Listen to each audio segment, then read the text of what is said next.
release his birth certificate.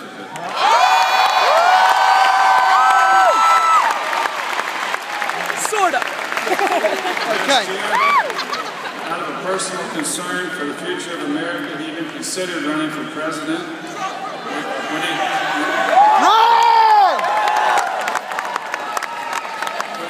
did so, even though he wasn't officially a candidate, he shot to the top of the polls.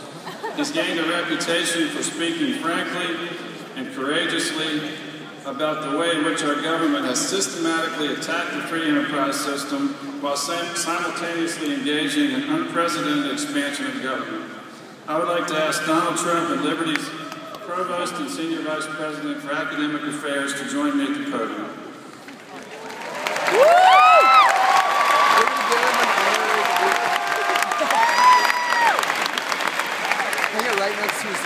In recognition of Donald J. Trump's unwavering public commitment to our nation's founding principles of limited government, individual liberties, and the free enterprise system, and in further recognition of his iconic status as one of America's most successful visionaries and entrepreneurs, with the power vested in me by the Liberty University Board of Trustees, the Doctorate of Business is hereby conferred with all the rights and privileges appertaining thereto.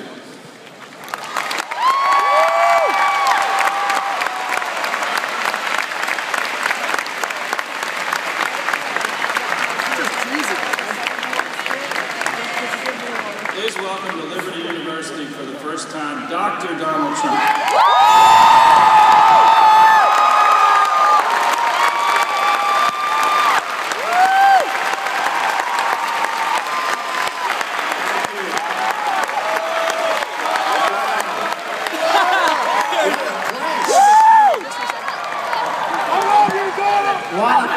Jerry took my speech, but I said, we don't really need that stuff. I don't like that. This is an amazing school. It's an amazing university. And I'll tell you something, all over the world they're talking about it. Liberty University, what they've done, and in such a short time. So you can be very, very proud of yourself and your leaders. Amazing job.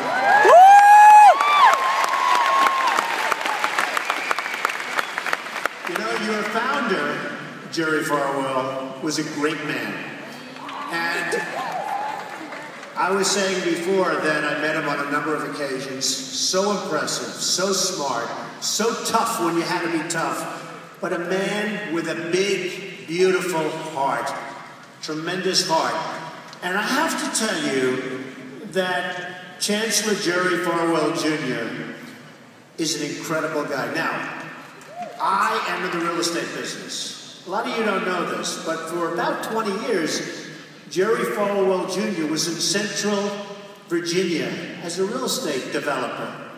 A friend of mine from the area said, man, was he tough and smart and good. Do you believe this? And now look what he's doing.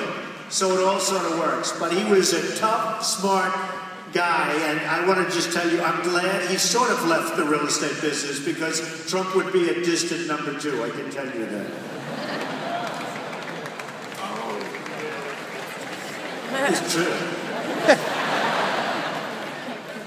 You know, when I got a call from Liberty, I said, you know, I was confirmed at First Presbyterian Church, Jamaica, Queens. You don't know where Queens is, it's in New York. And I said, you have that certificate and you have that picture. Are they going to put it up? Because I actually sent it. But I was a brat. I was a terrible brat, actually. But, you know, I used to love going to Sunday school. People don't know this about Trump. They think, oh, Trump, you know, Trump. But the truth is, I went to Sunday school. And I loved going to Sunday school. And I did for years. And First Presbyterian Church, which is one of the oldest in the country, was just a great place. And I learned a lot. And I learned about God. And that was probably the greatest thing I've ever learned. Forget all the business stuff.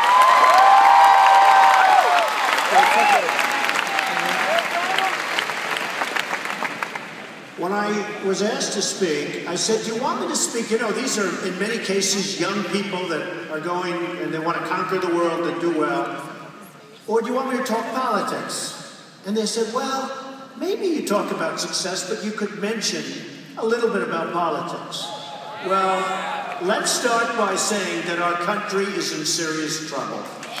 It's in serious trouble. We have 17 trillion in debt. We have a real unemployment of 21%. Forget the 8.2% nonsense.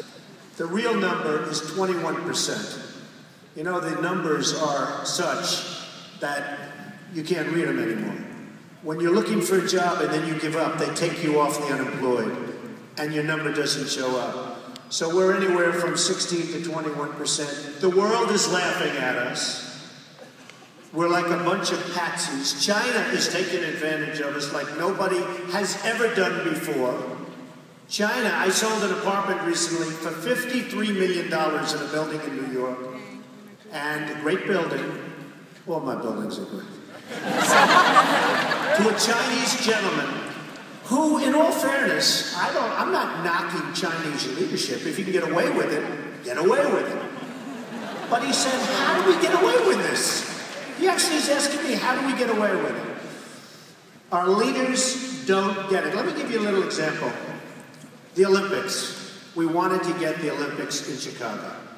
Now, the President of the United States makes a trip to Europe on Air Force One.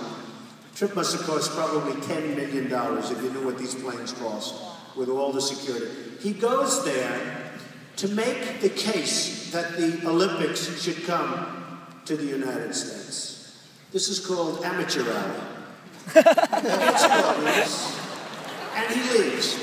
So I say to myself, oh, we've got the Olympics, it's done. Because no president of the United States would have ever gone to Europe and made such a big deal unless he got or had a wink and a nod, meaning you come here, you're getting it. Not only didn't we get it, we came in 4th place. Now think of this. This is the way our country is run. We are losing our jobs and our manufacturing to other places. You know, we talk about Apple. Everyone's talking about Apple. And Apple's wonderful. But they don't make their product here. They make it mostly in China. So what are we gaining? You know, we're not gaining.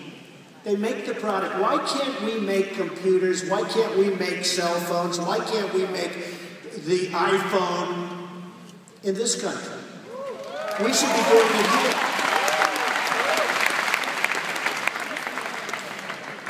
We just seem to have lost our edge. And now we're in a position that unless things take place and take place fast, we are going to be, for many, many years to come, in serious trouble to the point that I don't know that you can really come back. OPEC. Take a look at OPEC. You go to their airports, you see where they live, you see the way they live. Unbelievable. Then you come in to LaGuardia, to Kennedy, to LAX, and it's horrible. It's like a third world country. We're spending money that we don't have. We're borrowing money from China to fight in Libya, so they go out and kill our ambassador and other Americans. And then guess where? China gets a lot of its oil from Libya. We don't get the oil from Libya, China does. And I see that. And I made the statement, and people said, oh, it's so controversial. It's so controversial.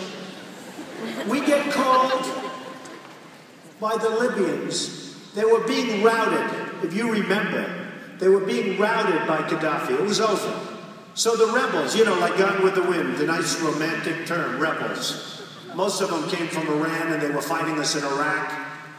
But the rebels convinced us to spend billions of dollars on helping them. Now, when they come, just like the Olympic story, what president would do that unless you know you're going to win? Same story here. They come, they're about over, it's 2 days from the end, and they say, we need help. Now, if Jerry were in this position, if I were in this position, or if somebody that had some brain power.